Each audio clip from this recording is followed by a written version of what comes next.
In the ancient tower of Orthanc, nestled deep within the verdant valley of Isengard, Sir Roman the White stood as a beacon of wisdom and unyielding power. His robes gleamed like fresh snow under the pale moonlight, a symbol of his exalted role as the head of the White Council. His voice, smooth as silk yet commanding as thunder, could sway even the most resolute minds.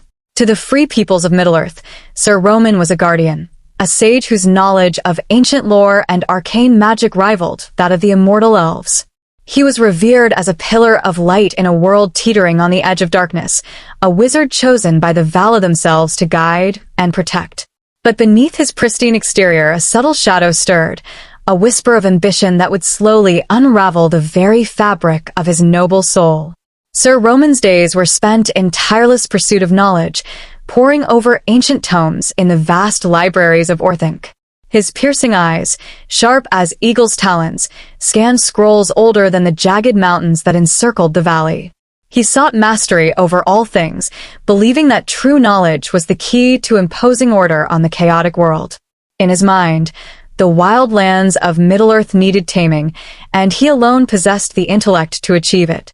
Yet, in the quiet solitude of his towering fortress, a sinister artifact began to call to him. It was a palantir, one of the legendary seeing stones of Numenor, crafted in ages past to bridge vast distances and reveal hidden truths.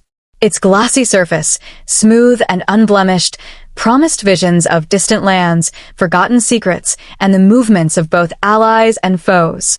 At first, Sir Roman used the palantir with caution, justifying his actions as necessary for the protection of Middle-earth.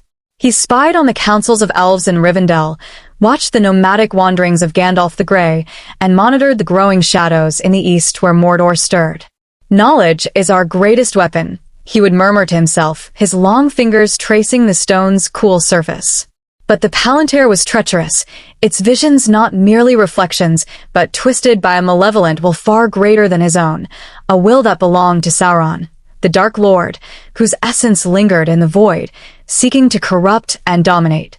Late one fateful night, as storm clouds choked the stars and lightning cracked the sky like whips of fire, Sir Roman gazed deeply into the palantir. The tower trembled with the fury of the tempest outside, but within his chamber, an even greater storm brewed. A fiery eye met his gaze, searing his mind with images of unparalleled power. "Join me," it whispered, the voice slithering into his thoughts like smoke through cracks in stone. "Together, we shall shape the world as you see fit. Order will reign, and you will be its architect." The voice was Sauron's, resonant with ancient malice, echoing from the blackened spires of Barad-dûr. Sir Roman recoiled, his pride warring fiercely with the temptation. He was the White Wizard, the chosen one of the Vala. How could he, the wisest of the Astari, bend to another? Yet, the seed of doubt was planted, burrowing deep into his heart. Pride, his greatest strength, began its insidious transformation into his fatal flaw. As weeks turned to months, Sir Roman's heart grew restless, poisoned by the whispers that echoed in his dreams. He began to question the methods of the White Council, scoffing at Gandalf's aimless wanderings among hobbits and men, and dismissing Elrond's cautious wisdom as outdated elven timidity. "Why should I, the wisest among them, bow to lesser minds?" he pondered aloud in the echoing halls of Orthanc. The palantir showed him tantalizing visions, vast armies marching in perfect formation, ingenious machines that could fell forests and reshape rivers, and himself elevated not as a humble servant of the Vala, but as a ruler unbound by the constraints of his white robes.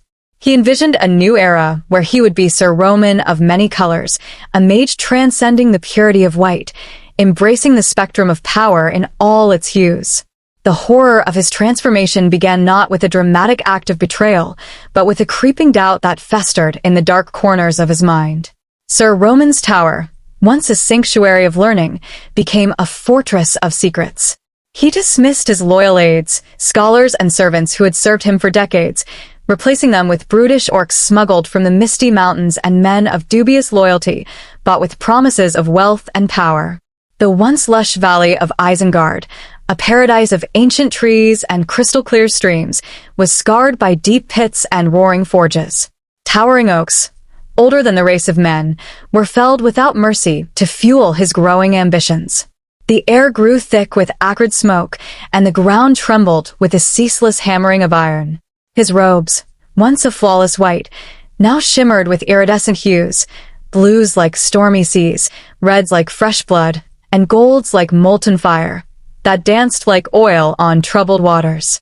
He declared himself Sir Roman of many colors, a title that mocked the purity he had forsaken. To his new followers, it was a sign of transcendence, a evolution beyond the limitations of the old order. To those who had known him in his former glory, it was a dire warning, a harbinger of doom. The Palantir became his obsession, a daily ritual that consumed him. Each night, he locked himself in his uppermost chamber, the stone cradled in his hands like a precious child. Sauron's voice grew louder, more insistent, promising dominion over all Middle-earth if only Sir Roman would serve. But Sir Roman, ever cunning and arrogant, believed he could outwit the Dark Lord. "I will use his power to build my own empire," he schemed, and then cast him aside like a spent tool. This delusion blinded him to the stark truth. The Palantir was no gift, but a leash, and Sauron held the chain firmly in his spectral grasp. The wizard's experiments grew darker, delving into forbidden arts that twisted nature itself. In hidden chambers deep beneath Orthanc, he bred orcs with men through alchemy and cruel sorcery, creating the Uruk-hai, monstrous warriors of immense strength, born from vats of bubbling ichor and the screams of unwilling subjects.